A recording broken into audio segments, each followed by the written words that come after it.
Jake Broe is a YouTuber who covers the war in Ukraine on a daily basis and also US Air Force veteran. Welcome to our program, Jake. Daniel, thank you for having me back on. As the war in Ukraine enters its fourth year, how can you assess this stage of the war in Ukraine right now, also as Donald Trump also looking forward to end this war by making the deal? What is your reaction to this, and how can you assess current stage of the war?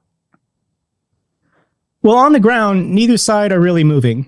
It was almost 6 months ago now that people were talking about the imminent capture of the city of Pokrovsk, but Ukraine has been holding them off now for 6 months.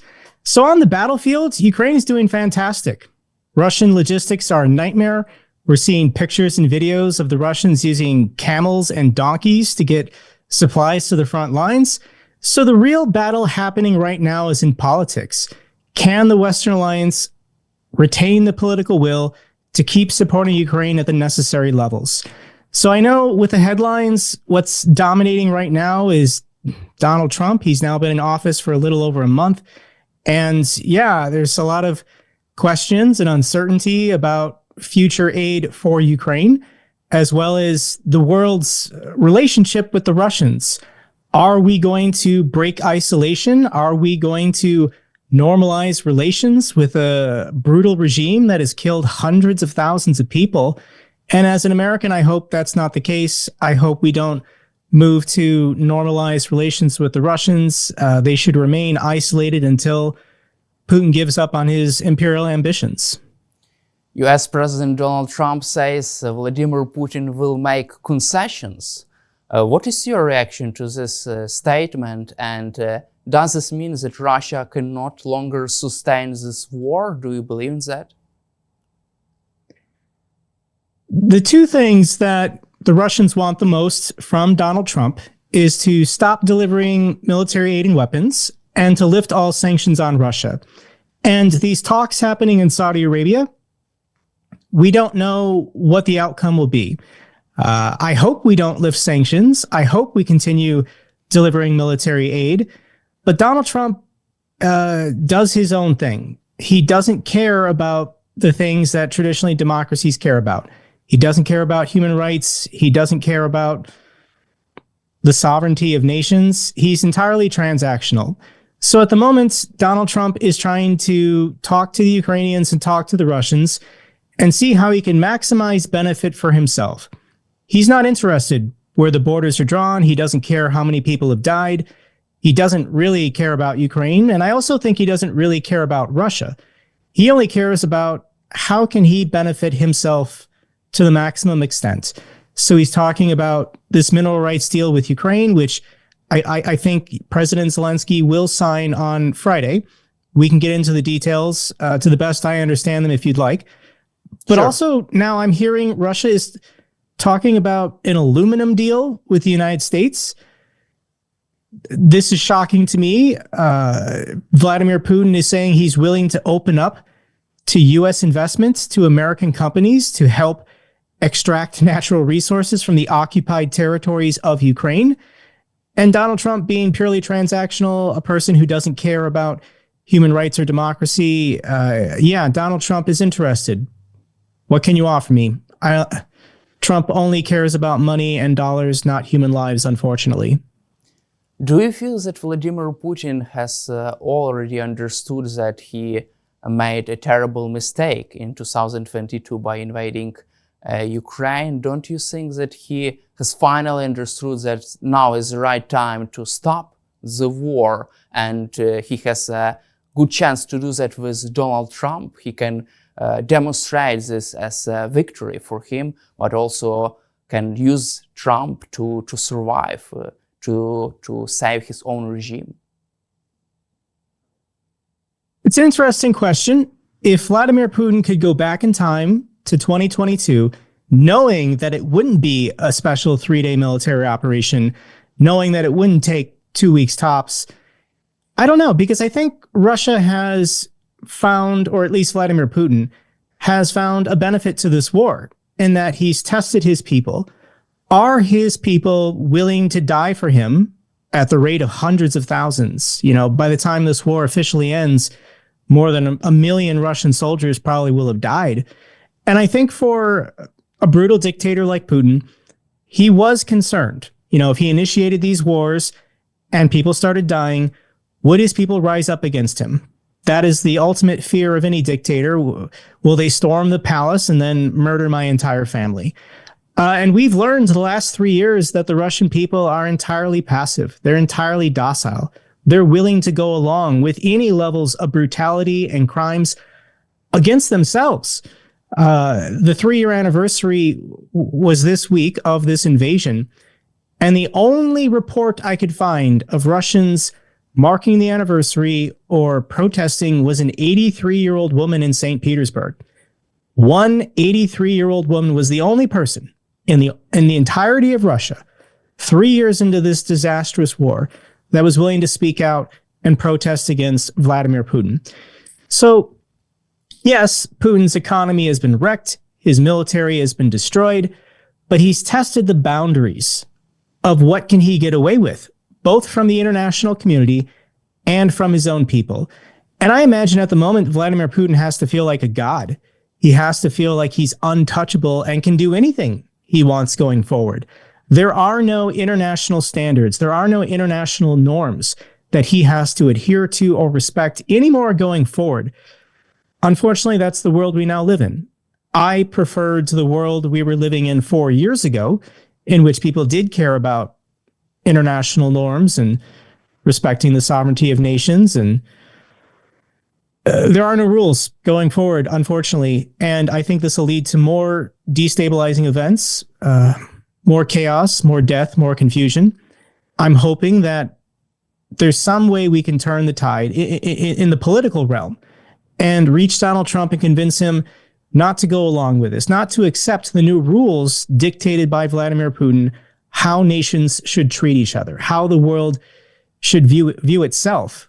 Because, yeah, this is generally not good for ordinary people like you and me when dictators say, I can redraw the maps, I can kill whoever I want to kill, I can take whatever I want to take.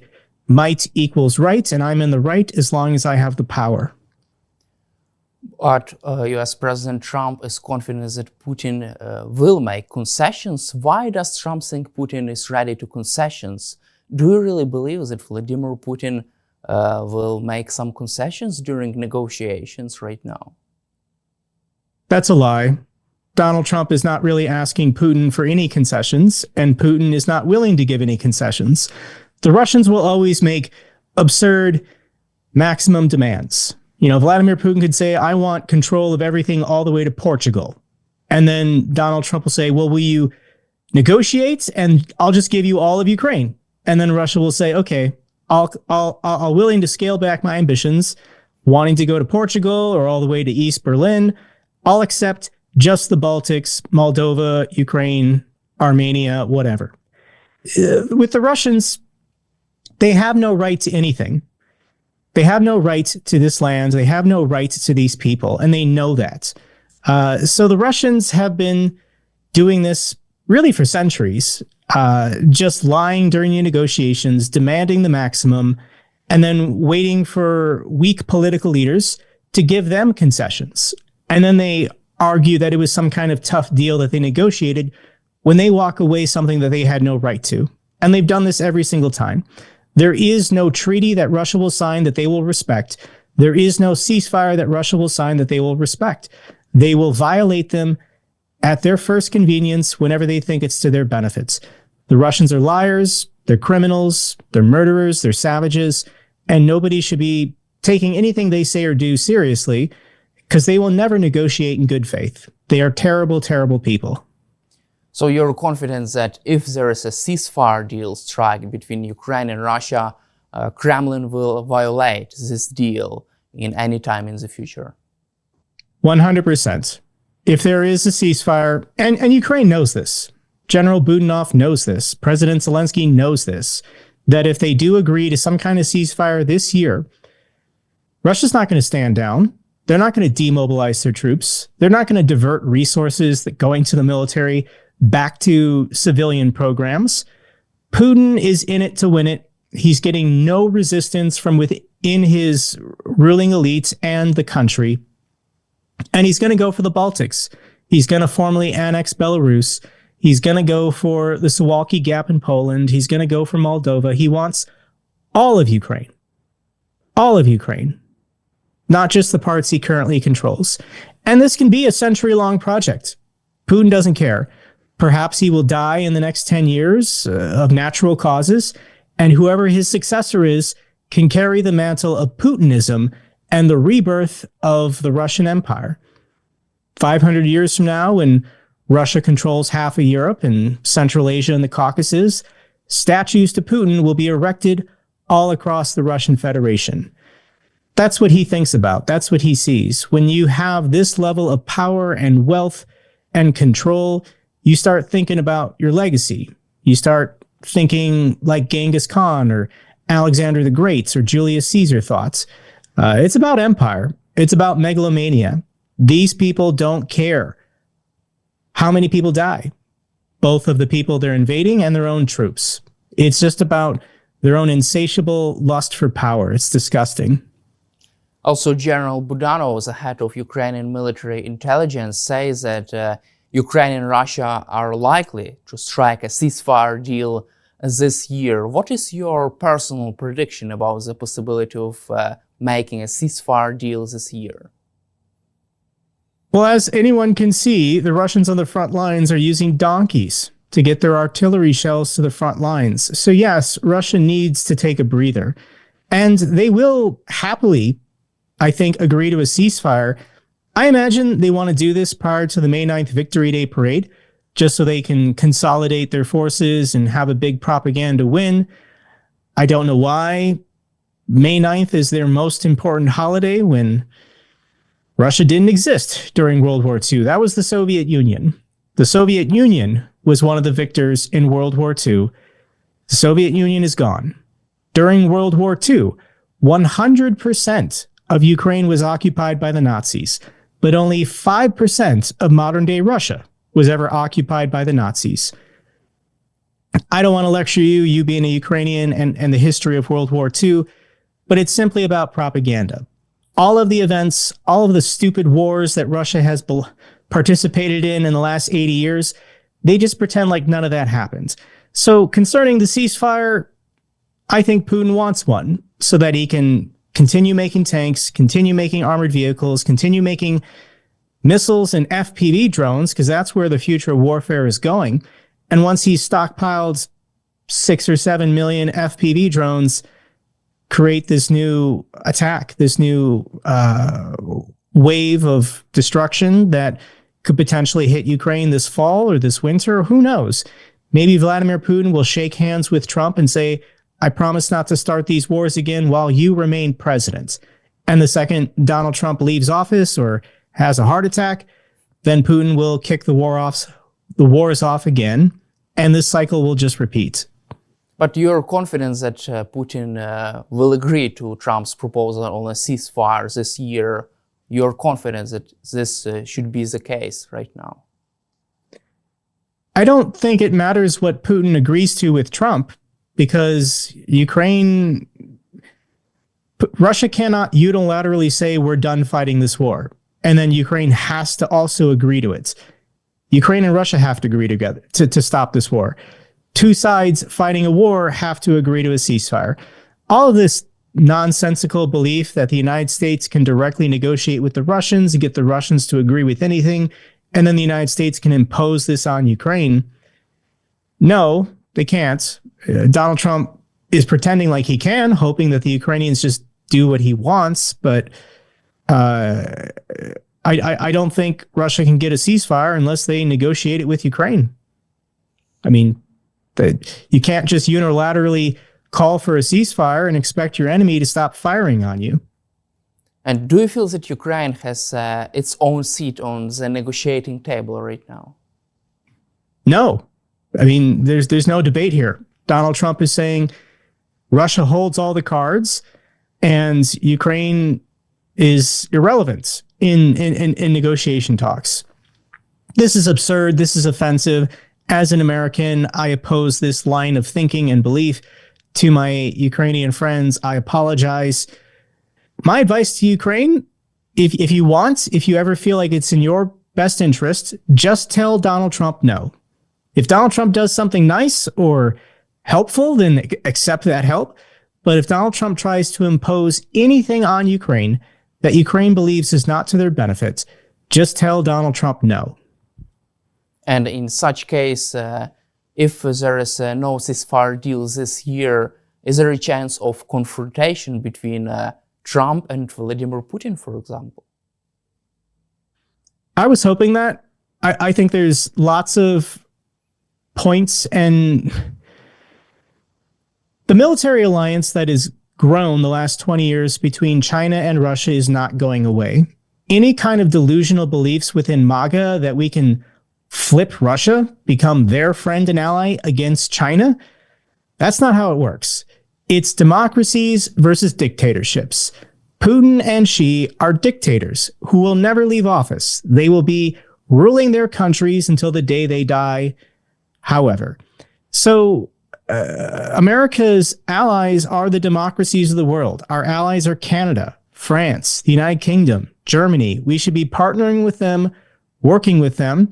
And we might come back to this.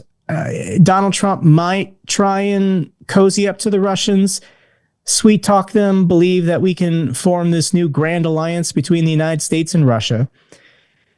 It's just not going to work. I think there's way too many people in America who will reject this and fight this, people such as me. And I think there's a lot of people in Russia who are not too happy with the United States, given it's been our weapons the last 3 years, killing hundreds of thousands of their people. It's Ukrainian soldiers fighting bravely on the battlefield, but it's American Bradleys, American Abrams, American Patriots, American F-16s. I understand they were donated from other countries, but it's an American-made plane. So why is Donald Trump trying to do this? And he's just getting terrible advice from really stupid and evil people in the administration. And I'm hoping there's some kind of revolt within the national security apparatus of America, and somebody can reach Trump and pull him back from the precipice. Tell him that NATO is his best military alliance. NATO is the greatest guarantee of security for the free and democratic world. And all this talk about being friends with the Russians or working with the Russians is nonsense, and we need to stop it.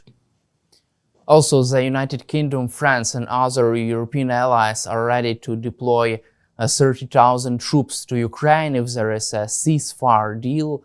Do you feel that this plan can work with Vladimir Putin, can deter Russia from attacking Ukraine again? It's better than nothing, but no, 30,000 troops will not be enough to keep the peace or the ceasefire. When you factor in Belarus's border, when you factor in the border with Sumy and Chernihiv, as well as the current contact front lines, this is not practical. This is a massive area in which Russia could launch an attack in the future at any point. 30,000 peacekeepers sounds nice, but I don't think that will deter the Russians in the future if they want to start this war up again. And why doesn't President Trump want to deploy American troops on the ground in Ukraine? Why doesn't he want to play any kind of role in that? Because the US has the largest military, the most powerful military around the globe. Why doesn't he want to play any kind of role in that? Because the US can ensure Vladimir Putin does not attack Ukraine again. Because Donald Trump doesn't really care about Ukraine. When he says, who can offer me more, who can offer me a better deal or more resources going forward, Ukraine is a smaller country with fewer wealth, fewer resources, fewer to offer Donald Trump and his new cohort of oligarchs that are forming here in the United States. This is offensive to people who care about human rights and democratic values, people who are shocked and outraged by the war crimes and crimes against humanity that the Russian military has committed. But Donald Trump doesn't care about people. He's just looking for the best financial deal for himself and his oligarchs, his ruling elites that have taken power here in Washington, D.C. So I wish I could give you, as an American, I wish I could give you better answers. I wish I could give you more certainty. But we're having a moment here in America. We're having an internal fight and a debate about what kind of country do we want to be? Do we want to be a country that respects the sovereignty of nations and the dignity of human life? Or do we just want to be a resource-grabbing empire, trying to enrich ourselves to the maximum benefit possible? That's the path we're currently on. I'm hoping we can divert that. Ukraine is our ally based on values. But Trump wants to be allied with Russia based on resources and dollars. Also, President Trump confirms that Ukrainian President Volodymyr Zelenskyi will come to the White House this Friday to sign an agreement on natural resources and reconstruction of Ukraine. What is your assessment of this agreement? We have a new information that there are some amendments to this agreement which should be more appropriate for Ukraine. What is your reaction to this? Well, the initial deal was America just gets 50% of everything going forward. That was weird. The next version was the United States, for every $1 put into this fund, Ukraine has to pay back $2. It's really high. It's not good. So the most recent version of this agreement, the one that Zelensky says he will sign on Friday, there are incentives for America to invest, but America does not 100% control this resource fund. It is jointly controlled by both Ukraine and the United States. So Ukraine will have to agree to or sign off on any kind of deals or transfers that future administrations would have to make. But there are strong incentives that America has to invest in Ukraine in order to start getting Ukraine's resource revenue. So this is a win-win for both the United States long-term and Ukraine. In addition, there is one line that vaguely talks about security guarantees. Zelensky insisted on that. He got that. In addition, there is no recognition that a debt is being paid. The language that Trump kept using that, we've given Ukraine $350 billion. Donald Trump, when he talks, just lies about everything. He makes up numbers. He does this on everything, but this is particularly offensive and stupid because it's so easily fact-checked. The true amount allocated by Congress is $180 billion. Only about $70 billion in direct aid has ever been given. So there is no claiming there's a debt that will be repaid. This fund being used going forward is all about future aid and future credit for Ukraine to potentially receive military aid or buy weapons that will be repaid through this fund with investment that is jointly controlled by both the United States and Ukraine. So now that I have all these most recent deals, this most recent information about this deal, if Zelensky thinks it's a good deal and wants to sign it, then I will support his decision. He's talked to the experts. He has all the facts. And is there a chance that Ukraine can also negotiate a better peace deal, a better ceasefire deal with Donald Trump as it did with this natural resources deal? I don't think the Russians are looking to negotiate a better deal for Ukraine or a worse deal for them. They're trying to get the maximum benefit possible, and Russia is happy to continue killing people and committing acts of terrorism until they get everything they want. If terrorism works and you're constantly being rewarded, then you have no incentive to stop. That's unfortunate.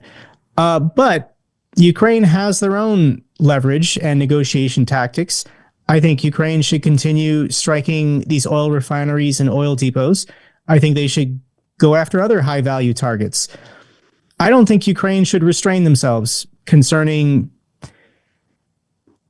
international law or potentially what might be in democratic countries what we call a war crime. I'm not advocating that Ukraine kill civilians or target civilians, but there is certain civilian infrastructure that Russia has targeted in Ukraine, saying that it's in war, it's fair play to go after thermal power plants, for example. So I think Ukraine should reevaluate targets inside Russia to maximize economic pain. And then, Russia might be willing to negotiate and scale back their ambitions. Let's cover also US internal politics as our final topic. US President Donald Trump says that some cabinet members are not really happy about Elon Musk's activity and his work in his commission. What is your assessment of this situation with Elon Musk invading the work of US governmental agencies? Elon Musk is an idiot and he's on drugs and he's just trying to cause as much trouble and fire as many people and do as much damage to the federal government as possible. To my fellow Americans, potentially anyone watching this, fraud is a legal term. If anybody in the United States government has committed fraud with your US tax dollars, then you can investigate that, file criminal charges, and then punish that person. So Elon Musk has had over a month to look through all the books, all the agencies, and he has found zero fraud. He's tweeted a lot of lies and made up information, but if there's actual fraud, that is criminal, Trump's FBI can investigate it, Trump's Justice Department can file charges, and people can go to jail for fraud. The only thing Elon Musk has done is lie and make up stuff, terrorize ordinary people who are just trying to do their best to do their federal jobs, and he's ended programs he doesn't personally like. If Congress passed the law and allocated the money and it's being used as Congress mandated, then that is law. That is federal law that we have to adhere to. The executive branch executes the laws of Congress.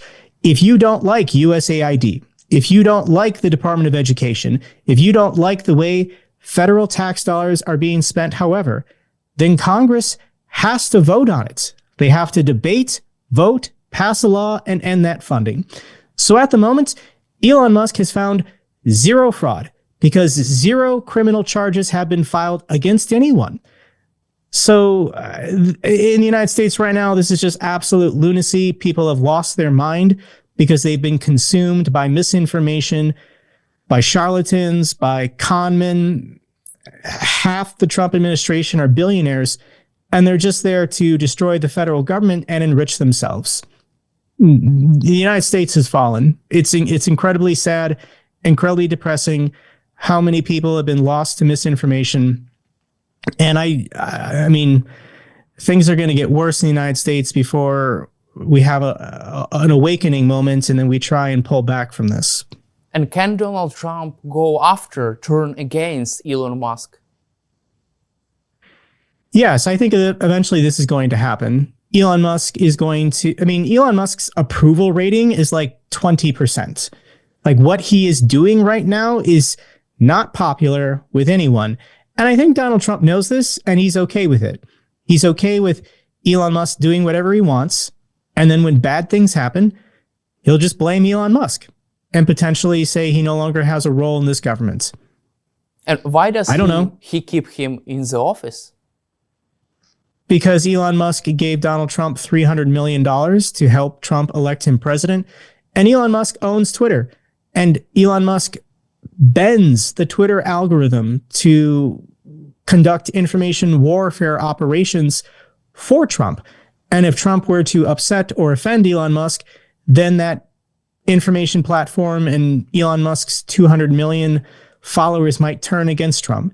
So, this is just strongman politics and egomaniacs fighting with each other and saying at the moment they have an alliance, but these two people actually do hate each other. Trump's been a politician running for office or in office for over 10 years now, and Elon Musk has only been on his side the last 5 or 6 months. This is a marriage of convenience. As long as they both think they're getting what they want, they will continue saying, "I love you" to each other, when in reality, these guys don't actually like each other, and they will eventually turn on each other. And it is interesting that Trump did not provide Elon Musk with official position in the government, in his cabinet. Don't you think that the reason of that was because he was afraid, he had some concerns about Elon Musk activities, that he could be harmful for the US government? No, that's for legal purposes. Elon Musk is trying to avoid being sued by anybody for what he's doing. So if he doesn't have an official position, then when you take him, I mean, it's obvious he's the one doing it, but he's trying to be cute because he doesn't have an official job. He can't officially be sued for what he's doing when he's the one doing it. It's stupid, but Elon Musk doesn't need to be Secretary of the Treasury or Secretary of Defense. Elon Musk is the CEO of 5 or 6 different companies, and for some reason he can ignore all those companies and just live at the White House, basically. I don't know. Everything happening right now is stupid. Trump's polling numbers have dropped after his first month in office. Across the board, 5 or 6 different polls, it all shows Trump's approval rating is down 5 or 6% after 1 month. That's the equivalent of 8 million American voters changing their opinion on the guy since he took office. Trump has the lowest approval rating of any incoming president in history. Usually there's a honeymoon period and people are forgiving, but Donald Trump is doing so many unpopular and radical things right now. It is hurting his opinion polling. And at some point, I got to believe that Republicans in Congress will stop being afraid of the guy and they'll start acting independently of the executive branch. Thank you, Jake, for your time and for your support for Ukraine, and glory to Ukraine. Glory to the heroes. Thanks for having me on.